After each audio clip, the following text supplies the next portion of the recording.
the word used by the Buddha is becoming again. Pali, punabhava. Puna means again, bhava, becoming again. But when we analyze the meaning of rebirth, reincarnation and transmigration, we create our own imagination.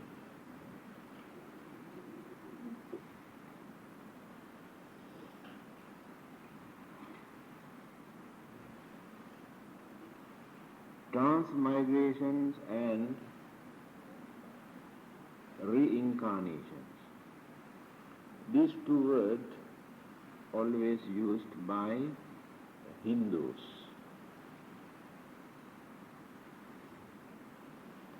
To them, there is an eternal soul created by Mahabrahma or Creator God.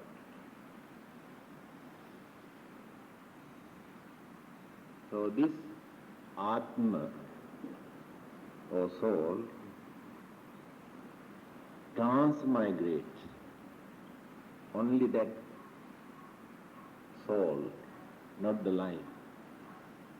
That is why they use the word transmigration. The soul transmigrates from life to life.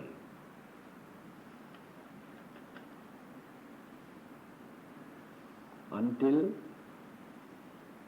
we completely purify this soul. When it is purified, the Creator, the Brahma, again absorb. That is called union with Brahma, final salvation. That is why they use the word transmigration. Since we do not believe there is eternal soul, we cannot use that word, transmigration.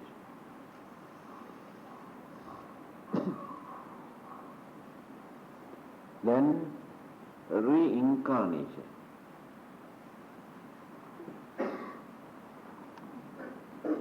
Recently, the Vajrayana school, so Tibetans and Mongolians and some others, started to use this word, reincarnation. It is not a Buddhistic term. They say transmigrations of Avalokitesvara and Bodhisattva, and this, they have learned this from Hindus.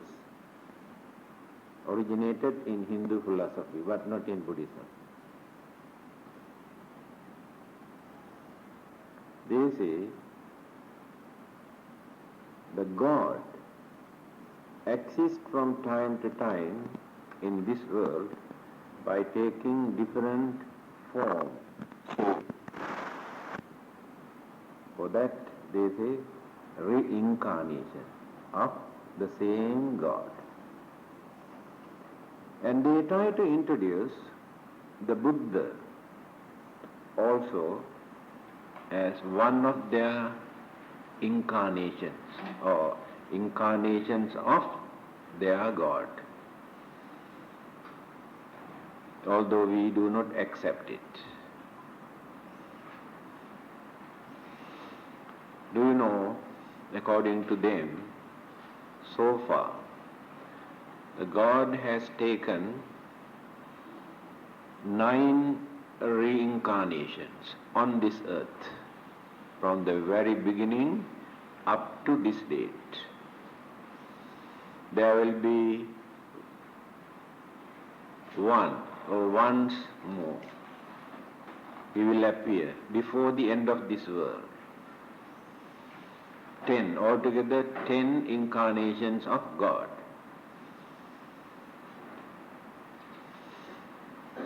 So, I think it is in Bhagavad Gita, a Hindu philosophy in Sanskrit, it is mentioned the names Matsya Kurmo Varahascha Nrsimho cha Vamana Ramasa Krishna Bauddha Kalki. These are the names of 10 incarnations of God. The first life appeared on this earth as a fish, incarnations of God. Second incarnation is Kurma, turtle, tortoise. Tortoise can live in the water as well as in the land. Second incarnation. Third incarnations appear as four-legged animal like pig.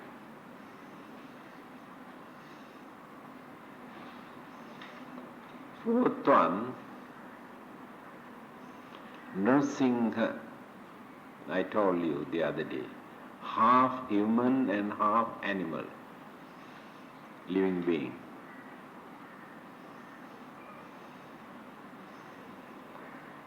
Fifth time he appeared as a dog, very short, like a small child, but full developed body, human figure.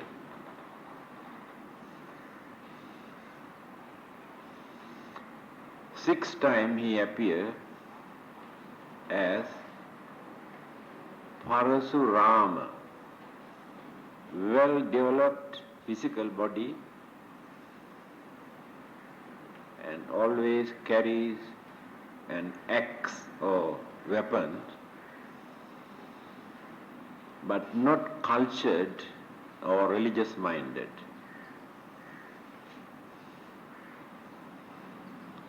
Then the seventh time he appeared as Krishna. The name of Krishna is very famous amongst Indians. Krishna is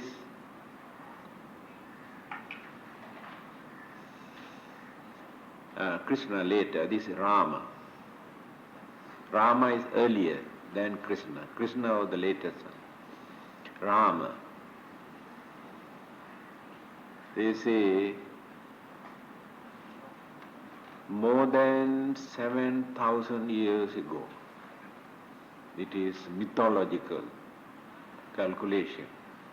More than 7,000 years ago, Rama appeared in this world. That is their God. More powerful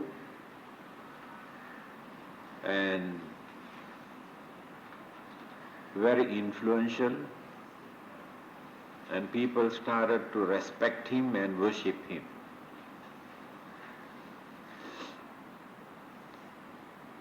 Then the next one is Krishna. Krishna is more religious minded and philosophy, especially Bhagavad Gita, a well-known Hindu books, just like Dhammananda to us, introduced by him. To them, so far, last time he appeared on this earth is the Buddha. So that means they try to introduce the Buddha as the incarnations of their God. That is why they worship. Every Indian, every Hindu respect the Buddha because of this. Then, before the end of this world, he will appear once again. his name is Kalki. This is called incarnation.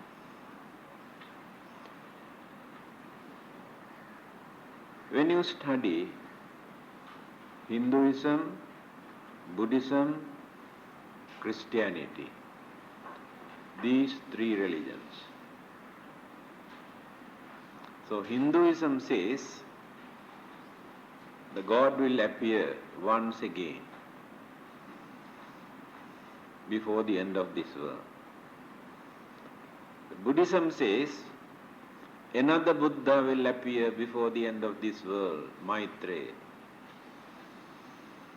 Christianity says second coming of Jesus. Yeah, Judgment Day. Only religion that never talk anything about another incarnation or another prophet is Islam. He say no more. That is why they are very particular. No more messengers, no more prophets, no more incarnations. If you miss the last one, you miss everything. See the differences now. So now you know the meaning of transmigrations and incarnation. And the other word, rebirth. These words also can give misconception. We create our own imagination, although we use it. When we say rebirth, we maintain that I will appear again. That concept of I is there. I will appear again. So in reality there is no such person called I. It's only a word. Again, when you use the word rebirth, we believe definitely again we will become a human being. Continue. Not with the same features, same complexion, same mentality, same way of life. So we maintain these things if we use the word rebirth. But it is not true. There is no I to be born. So when you study the five aggregate, Reverend Mahinda explained to you, so there you cannot find the concept of I. Only mental energies and elements. Elements also become energies later. There is no I. Again, there is no guarantee that definitely we will become humans. It depends on our way of thinking, or our character or behavior or way of life. There are human beings who behave like animals. Manushya rupena mriga charanti.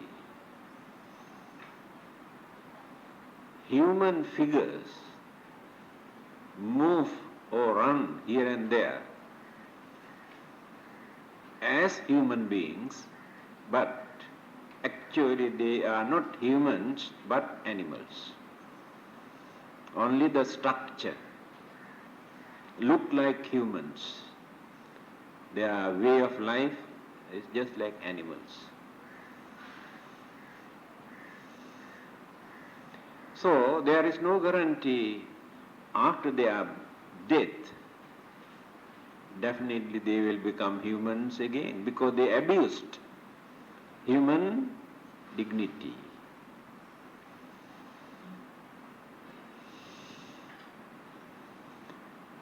Since there is no any other word, we have to use the word rebirth. But we have to give the correct definition.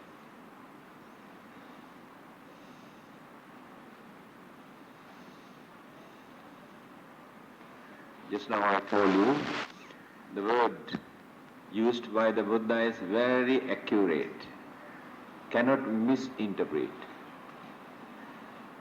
Becoming again.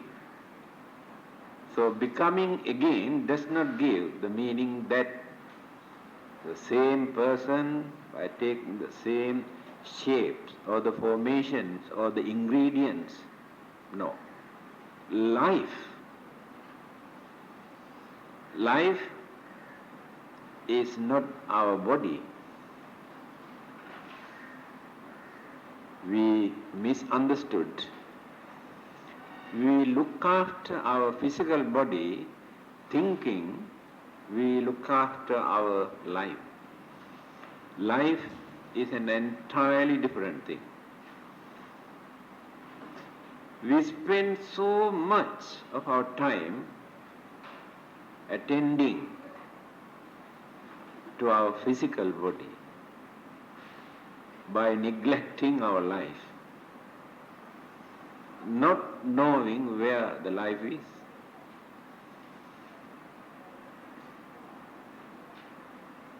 Throughout our life, we spend day and night feeding, washing, cleaning, decorating physical body. To cleanse physical body, we spend so much of our time. Do we spend even 5 minutes to cleanse our life? Never. But every day we are going on collecting so much dirt and rubbish to dirty our life, not the physical body. But we don't want to cleanse the life that we have polluted, dirty.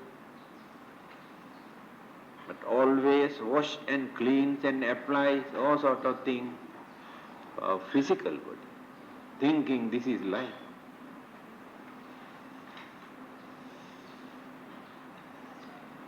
So when we lead a religious life, when we try to concentrate to guard our mind, then we protect and guard our mind without allowing that mind to be polluted. That is the way how we have to cleanse our life. So we had to look after our life because we drop the physical body here. Physical body is the house for us to live. Remember this.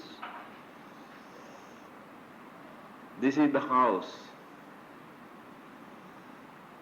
When this house started to decay,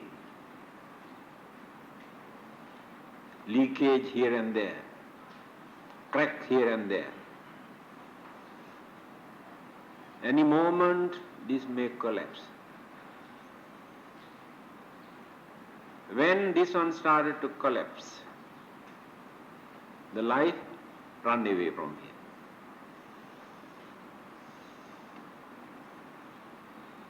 So we use the word death. Death means the life runs away from this house. That's all. dropping the old house. And this rotten old house dissolve or disintegrate or disappear. But life never disappears. No one can destroy life. There's nobody in this world who can destroy life. But they can destroy this physical body.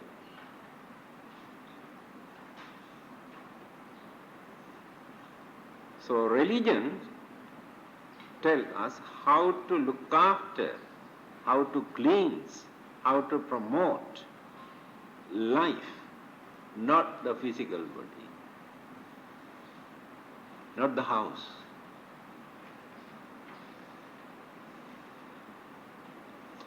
So when this life enter into another house,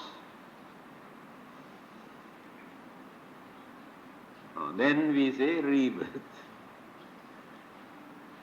That house may be entirely a different one, different shape, maybe many stories, maybe a atap house. Nobody knows. Because at that time, the life need a shelter, that's all. Enter into this. Spend there for some time, again depart. When that one is rotten, again enter into another one. That is what we are doing. Do you know, the Buddha has mentioned that if we can trace back our previous birth,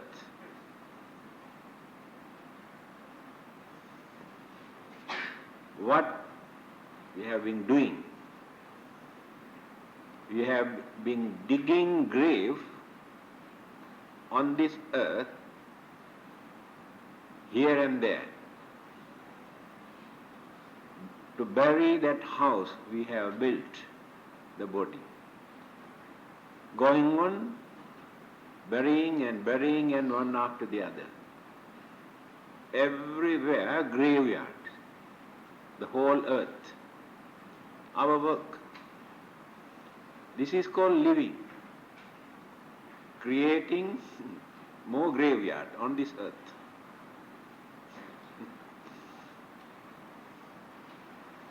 If we can recall,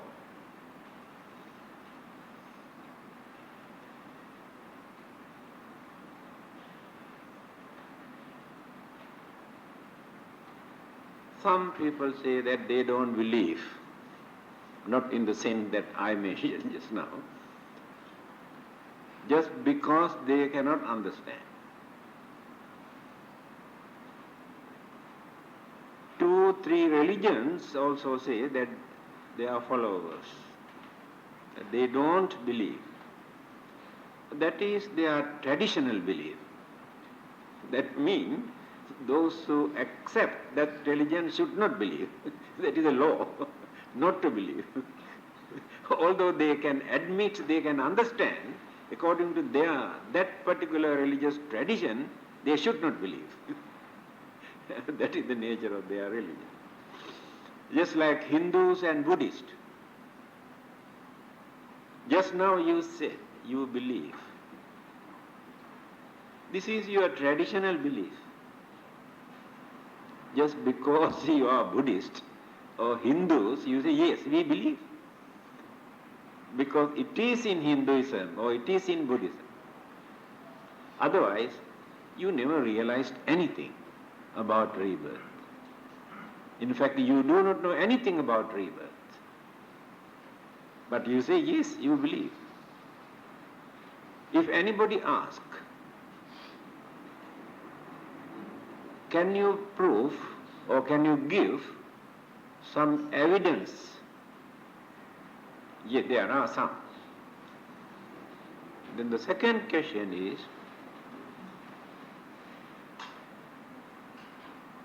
can you explain how rebirth takes place? I don't think there is anybody who can explain. This is the nature of belief. You do not know how rebirth takes place. But you believe after your death there will be another life. Yes. There must be a method or system or way how that rebirth takes place.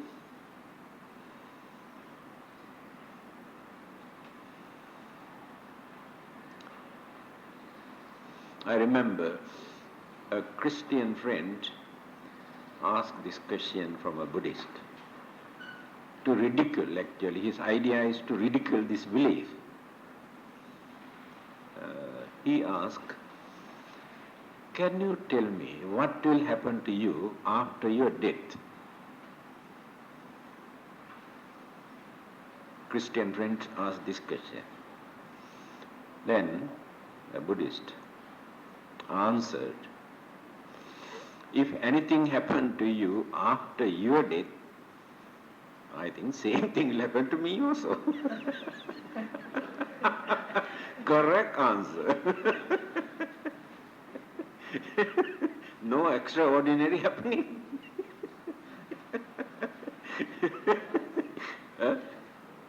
Same thing will happen.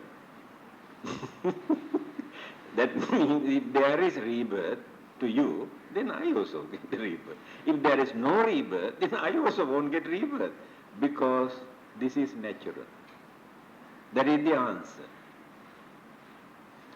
Birth is natural, not created by another person. Old age is natural. Sicknesses are natural.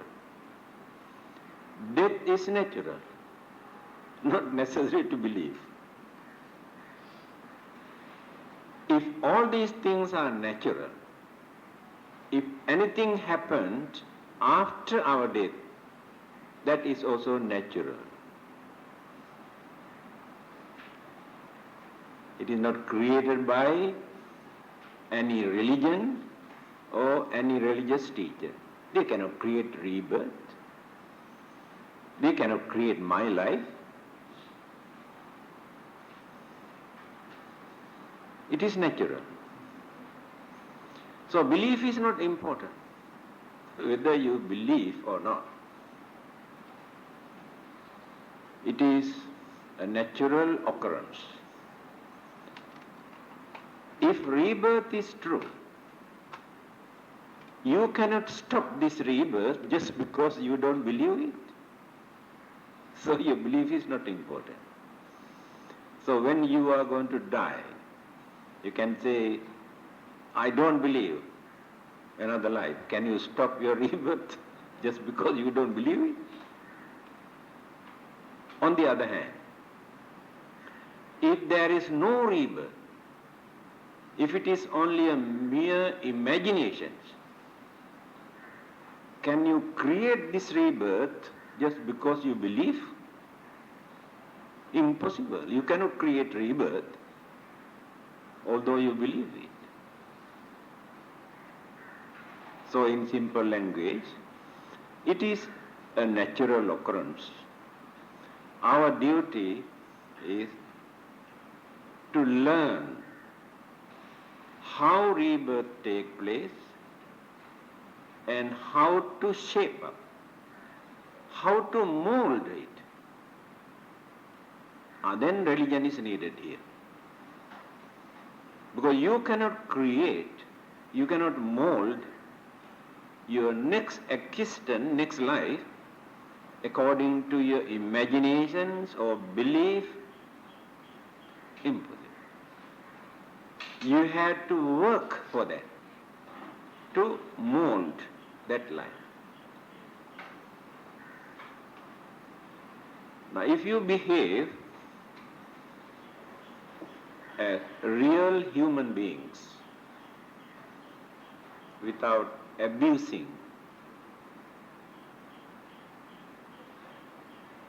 by maintaining your human dignity, then you get the chance to be born as human beings again. the continuity, the link, because you have been molding your next existence. If not, you abuse your human way of life, human behavior or humanism, behave as an animal. You are very cruel, very wicked, very selfish, no sympathy, no kindness. So it is impossible for you to get back the same human life because you have not molded it. You have molded animal life. That is how, after their death, human beings exist as animals. Life current, not the physical body. Mental attitude. And those who are very cruel, very aggressive and violent, always disturb others, that cruelty or jealousy, these ingredients can mold another life hereafter to be a devil. Those who endanger, disturb others.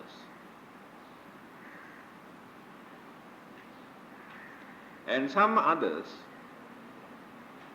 enjoy their life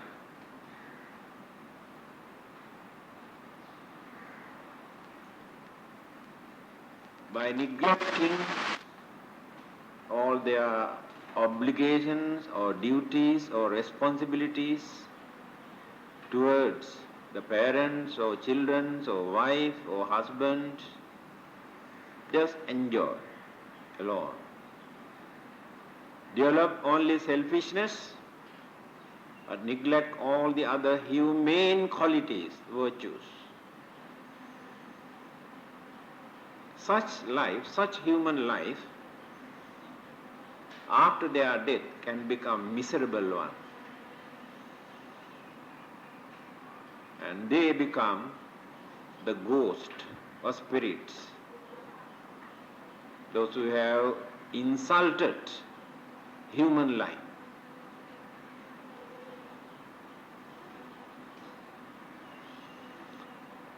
Again, there are some, very few, amongst millions, very few, maybe 5, who concentrate more on mental purity, discipline,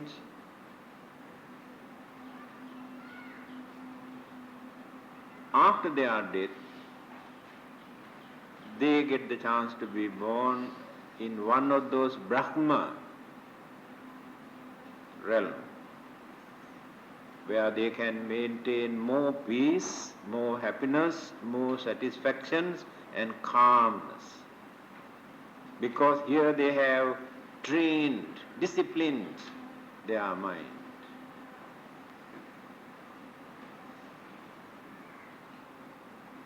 Some others accumulate lot of merits by performing meritorious deeds, helping others, doing some service to others. Lot of worldly karmas, good karmas, charity. So after their death, they will be born in one of the Devalokas, heavens, to enjoy worldly pleasures. That's all. Now see how we are going on molding our next life, not according to your belief. Your beliefs have nothing to do with this.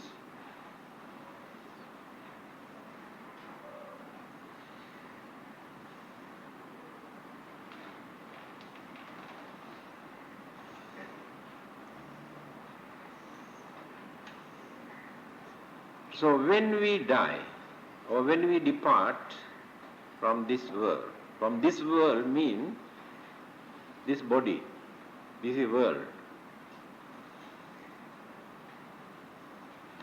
Is there anything to depart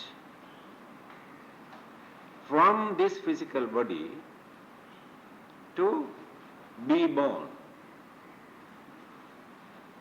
Or we drop everything here? That is why I told you that you do not know how rebirth can take place. Is there anything? Energy. What do you mean by energy? So after our death we will go to Singapore. One-way traffic.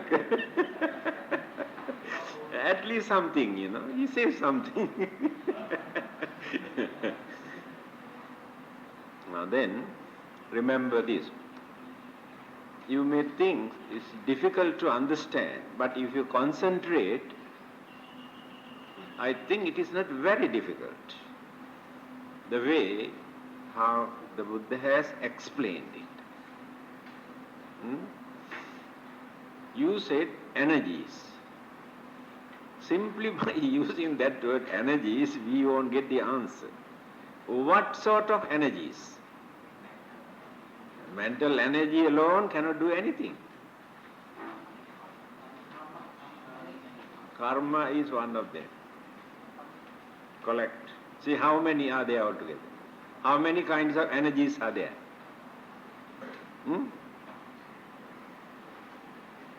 There anyone who can tell how many kinds of energies? 4. What about the other ones? 5. Altogether there are 5.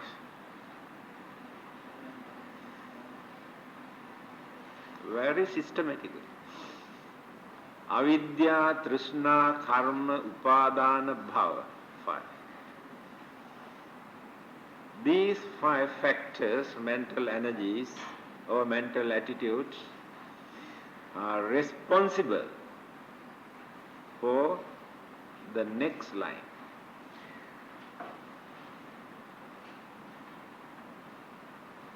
From the Buddhist point of view, there is no God, there is no ghost or devils or any who can take away anything from us, either sent to heaven or hell or anywhere.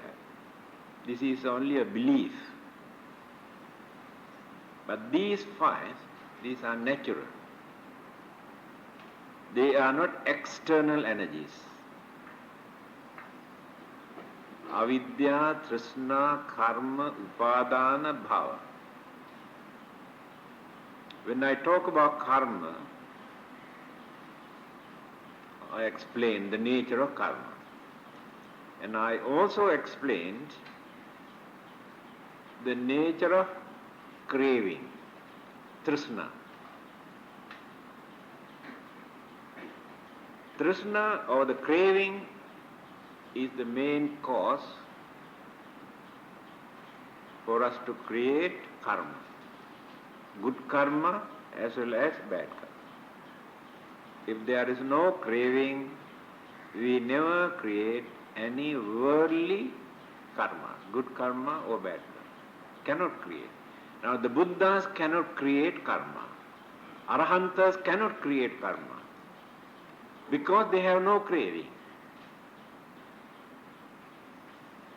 They do a lot of good deeds, but their deeds never become karmas. But when we do some good deeds, our actions turn into karmas because we have craving.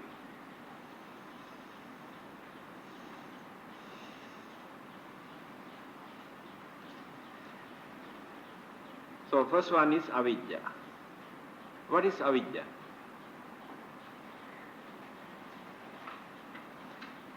Do you know the meaning of paticca samuppada?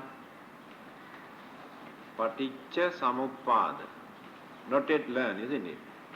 Before you go back, we have to explain. The wheel of existence.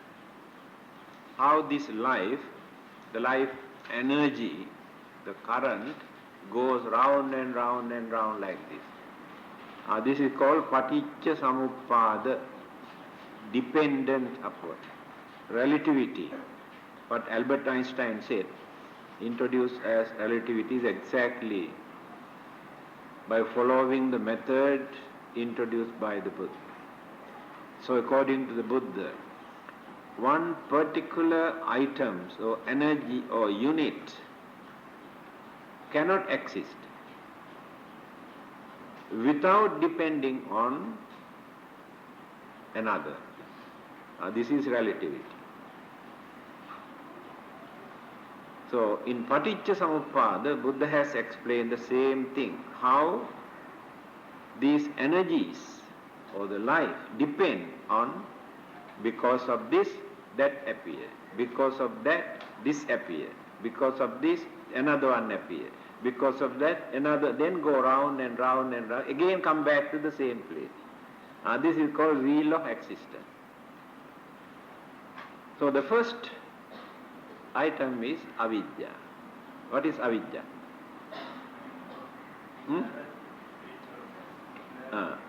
Ignorance or illusion. We are ignorant, 100% ignorant.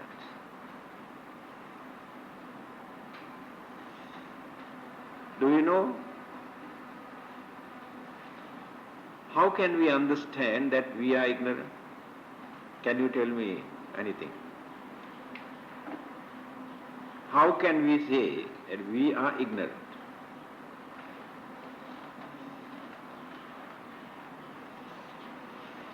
Actually, we do not know anything about our life. That is called ignorance. Beside our imaginations, even scientists or psychologists also could not understand this.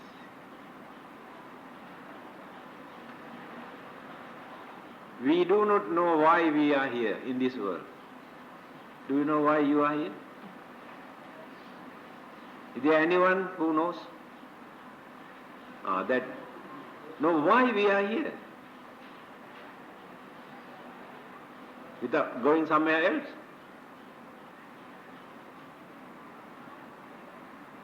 We do not know. That is ignorance. And we do not know where we come from. Do you know where you come from? Whether you come from heaven or hell or ghost world or animal kingdom, do you know? No, you do not know. That is ignorance.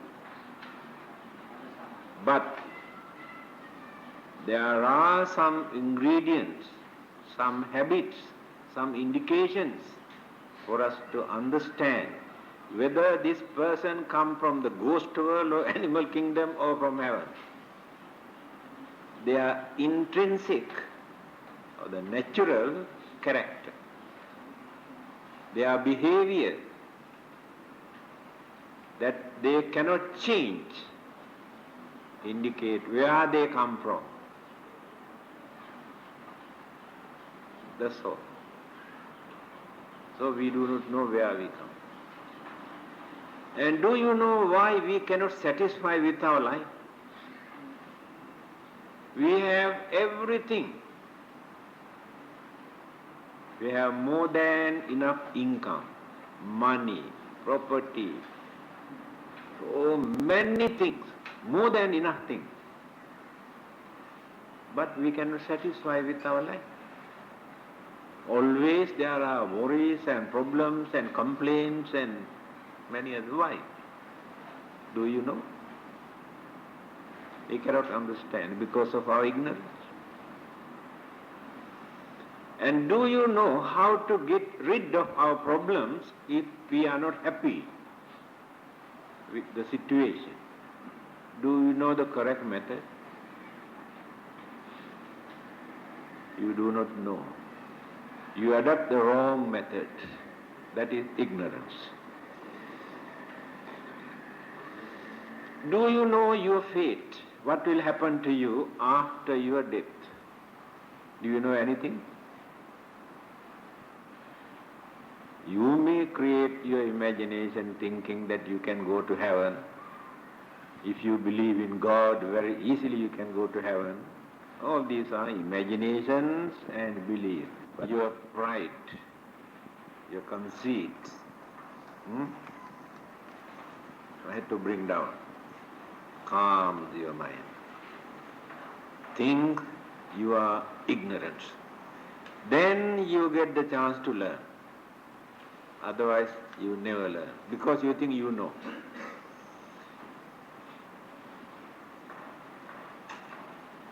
You must think that you do not know. You must never think that you know. You must think that you do not know. You must never think that you know. Otherwise, you never learn. I think you can remember what Socrates has said.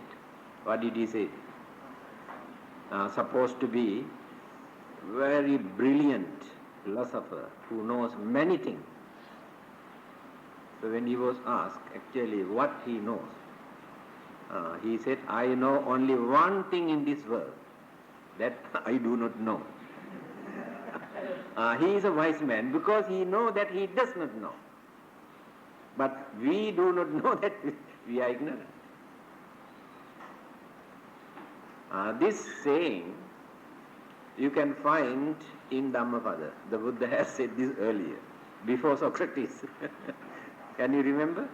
In Dhammapada, beautiful sayings, the Buddha is saying. Yo balo manyati balyang pandito chapitenaso. Balo cha pandita mani save balo te uchyati. Very nice saying. One who knows that he is a fool, he is wise. Who says this? Who said this? The Buddha. One who knows that he is a fool, he is wise. One who thinks he is wise, being a fool, he is a real fool, not ordinary fool. Real fool. Same thing.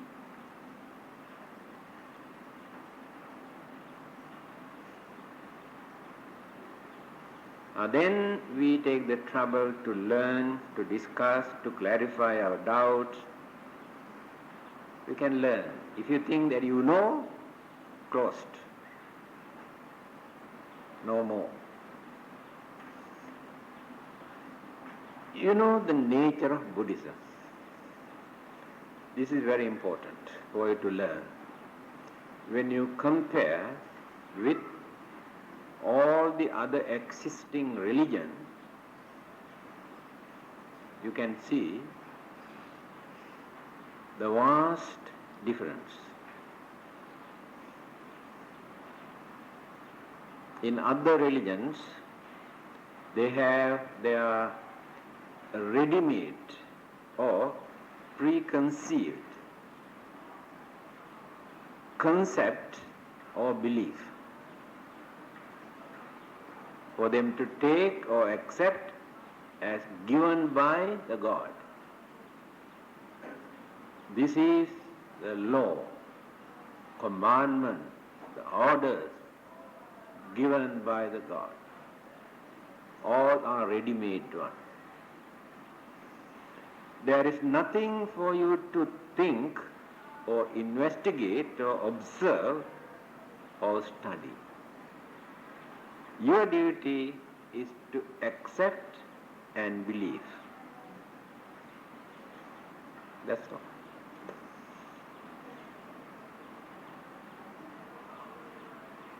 When we come to Buddhism, in this religion, there are no ready-made religious belief or concept.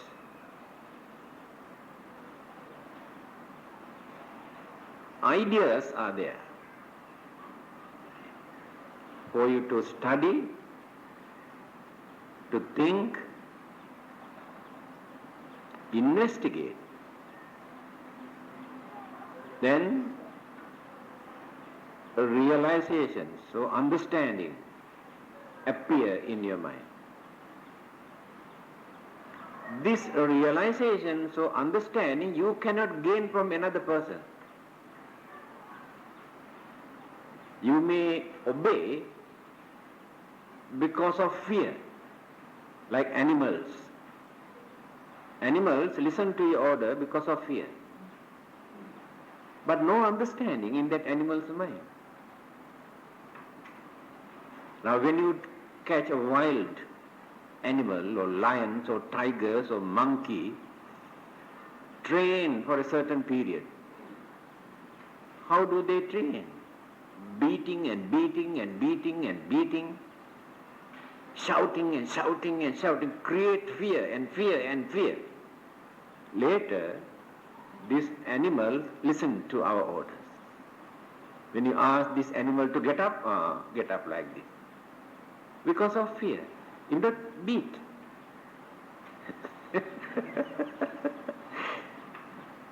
So, those who take orders from God, from heaven, exactly like this, because of fear of punishment, they obey, but no understanding. That is why they become fanatics. No sense of reasoning. Fanatics.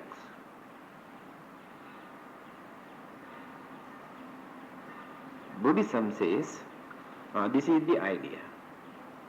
You have mind to think. Without giving a chance for your mind to think, you never understand anything.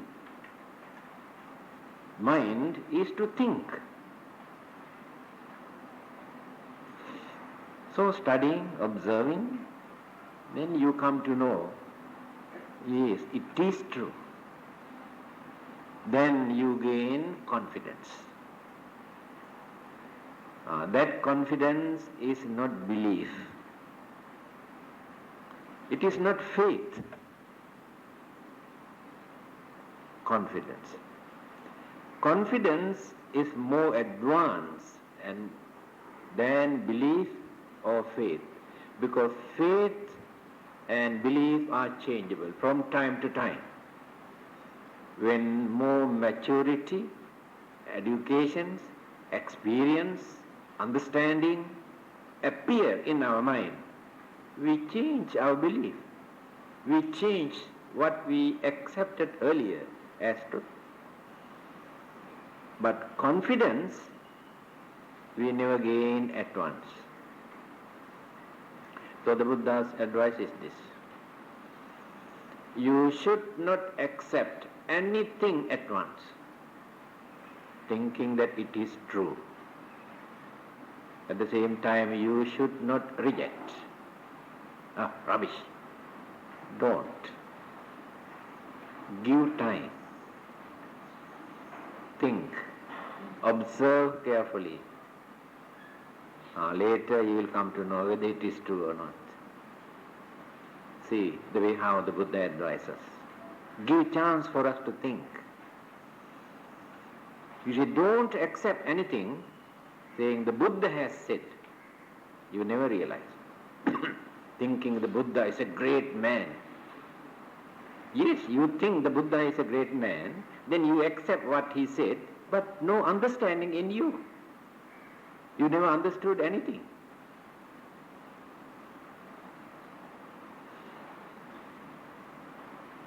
So ignorance is very, very strong in our mind. So when we try to learn, understand, then slowly that ignorance we can reduce. By accommodating more and more belief, you cannot get rid of your ignorance. In fact, you enrich your ignorance. You collect more rubbish into your ignorance. That's all.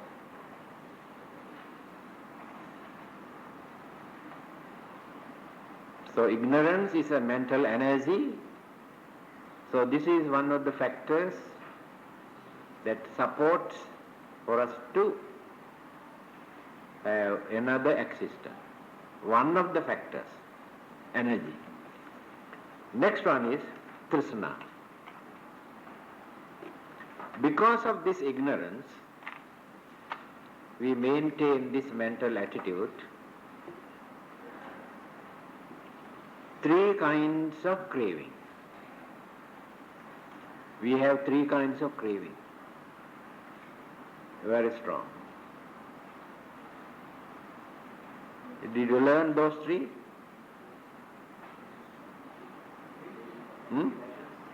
Yes.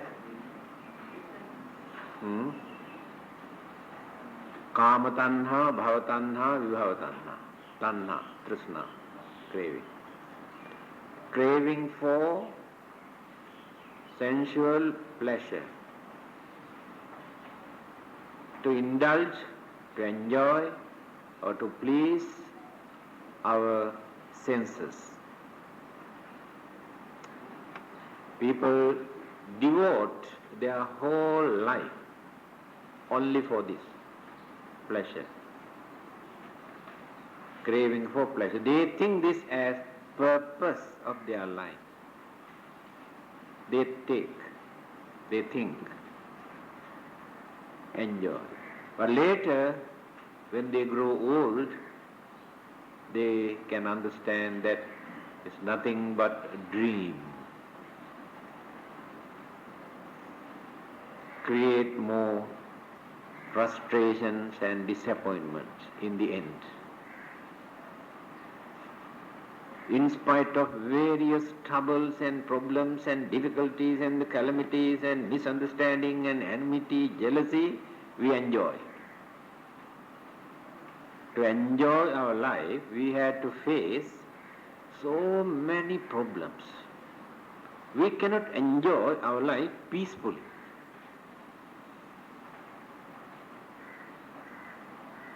Enjoying worldly pleasure is exactly like eating hot potatoes. And you put very hot potatoes into your mouth and go on eating, burning, but you also never give up. So experiencing worldly pleasure is exactly like this.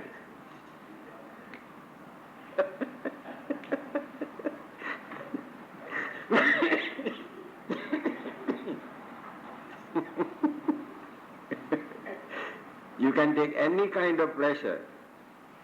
Lot of problems, pains, difficulties you have to experience.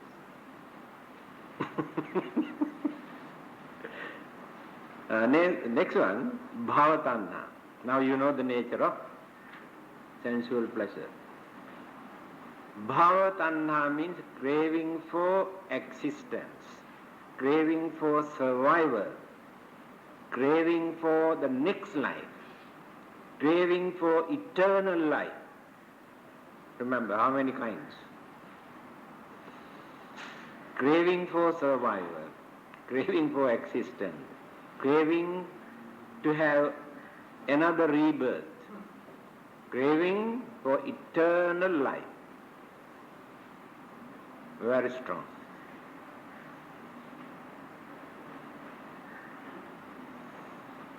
Next one. Craving for non-existence. When we could not gain what we wanted. Unsatisfied desire. Disturb the mind. No courage to face. Disappointed. Then some people decide to commit suicide. Craving for non-existence. It is a craving. Because they could not satisfy their craving. Example, a young boy and a girl, so want to get married. Very strong objection from their parents. Parents say they will commit suicide if they marry each other. But these young boys or girls cannot tolerate this. So what they do, they decide to commit suicide. That is called craving for non-existence by committing suicide. If not, a wife, very beloved wife, suddenly died. Husband cannot tolerate this, commit suicide. Craving for his wife is the cause of his creating non-existence. There must be craving somewhere. Not only that, some people maintain this belief that they crave for that. They don't like to have another life hereafter. This is enough. There are many. They think just because they don't believe, they don't want, they can stop. That is called craving for non-existence. Having gone through various troubles and trials and errors and problems and sufferings, they think better not to have another life, no more rebirth. It is only imagination, he cannot stop that. Craving for non-existence.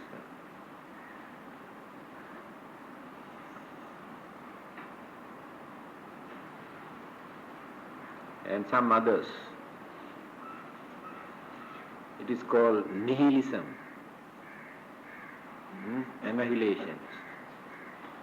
Utter destruction, completely disappear after our death, nothing.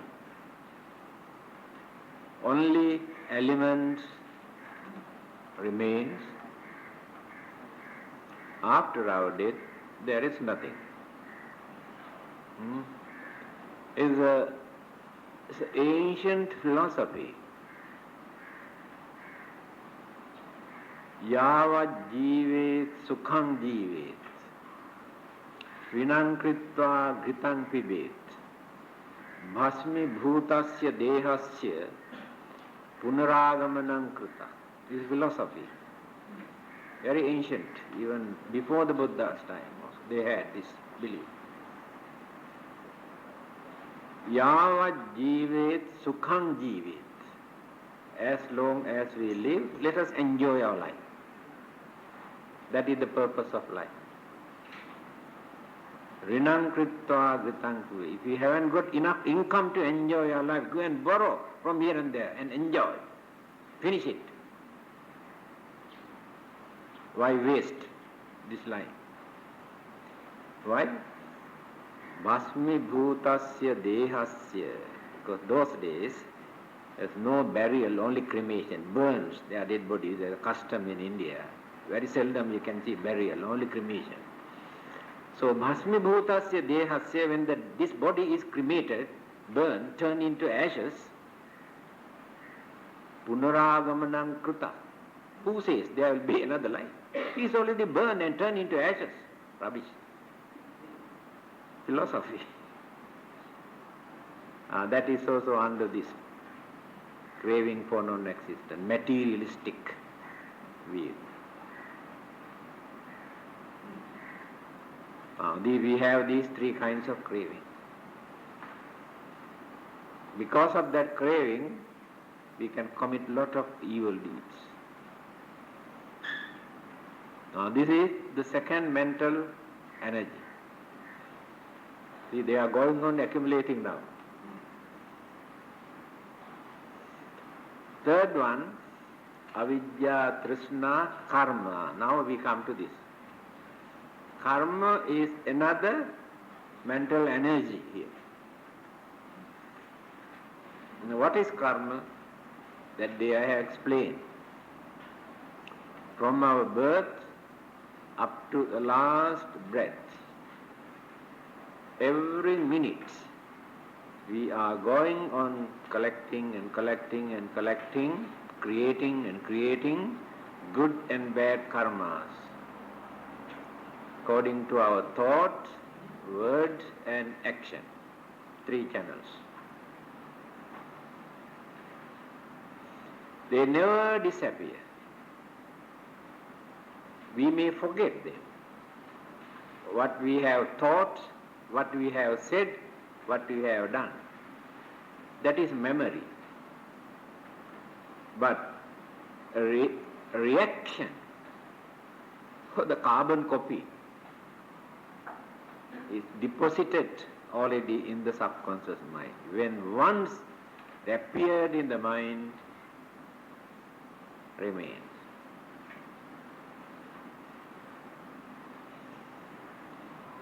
This karmic energy. So circumstances pave the way for this karma, either to support us or to oppose. Good karma and bad karma. So the karmic energy is another factor.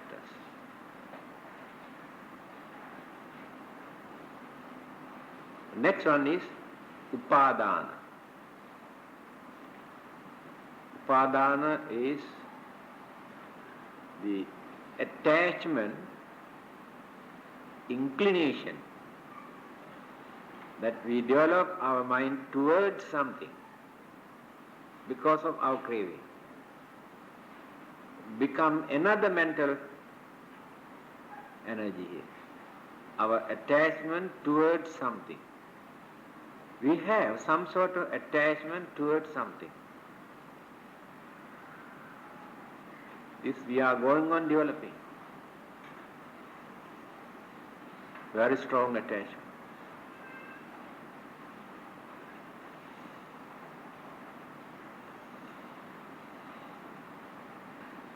Four. Last one. Bhava. Bhava means karma formation. This is the last one. Before our death, this karmic energy that we have accumulated, deposited in our subconscious mind, projects, then appear as vision, pictures, our activities.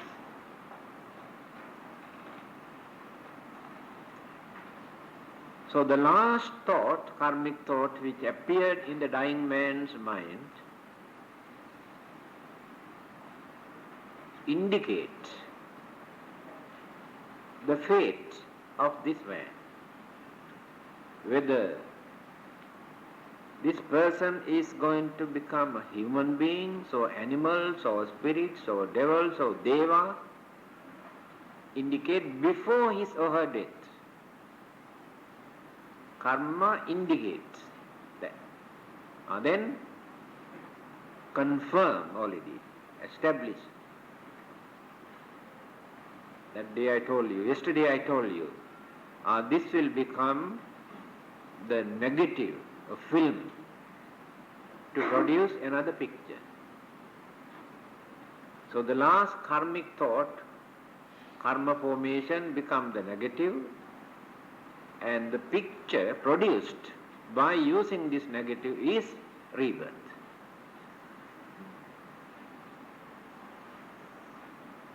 You cannot change.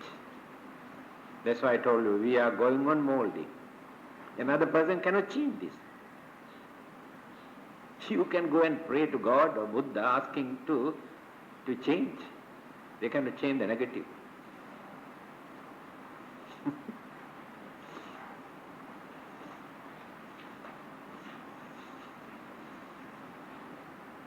You have molded it. So you are responsible. That is why it is necessary for us to learn these things earlier.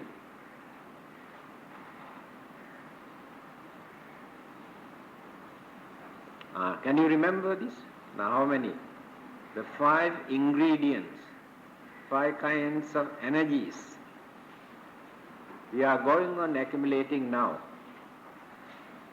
which conditions or produce or responsible for the next life. Our ignorance, mental energy; our craving, mental energy; our karma, mental energy; our attachments or inclinations, mental energy; and karma formation, the signal or the indications created by the karma. After that, the mind hold on to this. Mind, mental energy is different. All are different energies. Pure mental energy is the force. Hold on to this. All right. Then, these 5 kinds of energy, just now you said energy goes to Singapore. These are the 5 kinds of energies. Then I told you yesterday, these mental energies and karmic energies cannot produce a life without support, any support from external energies.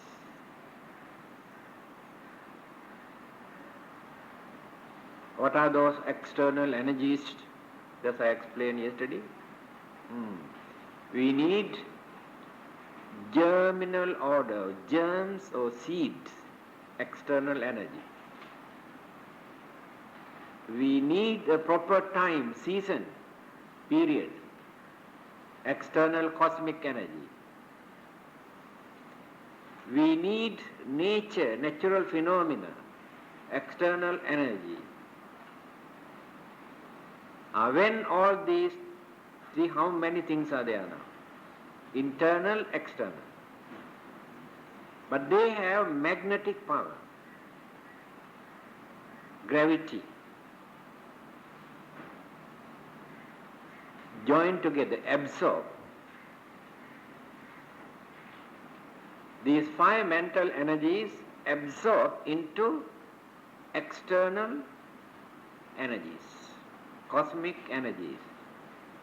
Later, those external energies turn into elements. The initial stage of elements also energies.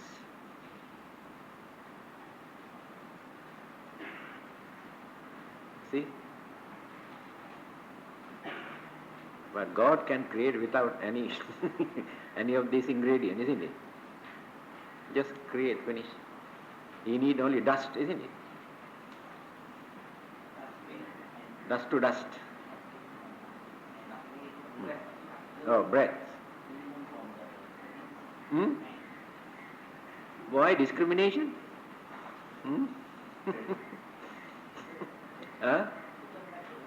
Return back to earth. Yes. Not only that, the 4 elements return to the same element. After our death, what will happen? 4 elements. Heat energy. Now we can see heat energy. Hot.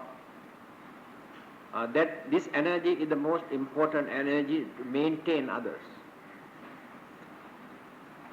When heat energy is separated from the physical body, and the other energies also cannot survive. Then wind or the motion here, inhaling, exhaling, breathing, no more. 2 energies gone.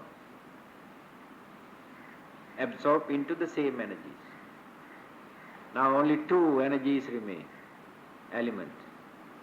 Solidity, fluidity. Without heat energy, solidity and fluidity also cannot survive. Then decompose, start to decay. Then fluidity, the fluid start to flow. Flowing. Fluid also separate from solidity. Later no more fluid. There remain only one, solidity, what is it? Flesh also no more melted, only bones. How long can last? Can you imagine how long? Can you imagine how long these bones remain? If body is buried, how long this can remain? Huh? How many years? 7 years. What? Millions. You know, few years ago, we had to exhume so many graves to extend the road there, Jalan Lokyu Road. We gave 20 feet for them to mark about 20 graveyards. The bodies, according to their memories, were buried about 40 to 50 years ago. In certain graveyard, only 1 or 2 pieces of bones, only little bit, completely turned into earth. It depends on the soil, the earth. This one lasts long, skull. Anyway, one day, definitely, everything's absorbed into the same element. This is the nature of the body, but not life. Life never decays. Life never dies. Rupam jirati maccanam nama guttam na jirati. The Buddha says. Rupa, the physical body, die and decay and disappear. Nama guttam na jirati. Man's name, influence, life never die. Sayings of the Buddha. This kind of simple saying you must remember. Don't say people say. You must say what the Buddha says. What is that? Man's physical body decay and disappear, but names, influence, life never die. No one can kill. What is name? Services that they have rendered towards others. Now, 2,500 years ago, the services the Buddha has rendered. Nearly 2,000 years ago, Jesus Christ, services that he has rendered. Forever, human beings remember their names, influence. That is what the Buddha says. Their bodies, already, of course, Jesus, they say, gone to heaven. That is only a belief. And the Buddha's body was burned and collected ashes, still remain ashes, 2,500 years ago. But name, all over the world, still remain. Services, good deeds. When we do very bad deeds also, our names remain. Now let us take Devadatta, a wicked man who tried to kill the Buddha 3 times. Whole Buddhist world knows his name, Devadatta. A wicked man also maintained that it is name. Bad influence created by him also remains. This is the nature of life. So, elements absorb into the element, but those 5 mental energies just now I mentioned absorb into the external element, then become the nucleus of another life. That is called rebirth. Then build up again. Building and building and building and building, then decaying, collapse, and then build another one. That is called rebirth. This is the way how the Buddha has explained. But we cannot stop this unless we completely eradicate those three kinds of craving. Because craving creates all the other karmas. Without reducing craving for existence, craving for pleasure, craving for non-existence, when the mind is free from these three kinds of craving, then we are ready to stop this rebirth. Because we don't like to suffer again and again and again and again. This is called rebirth. Then, what are the evidence? Something. These are only doctrines and theories and psychologies. But evidence, have we got anything to prove that it is true? This is very important. Now we have got time. Yes, there are many things, there are living examples, not only imaginations or belief. Yeah, so many. Okay, evidence.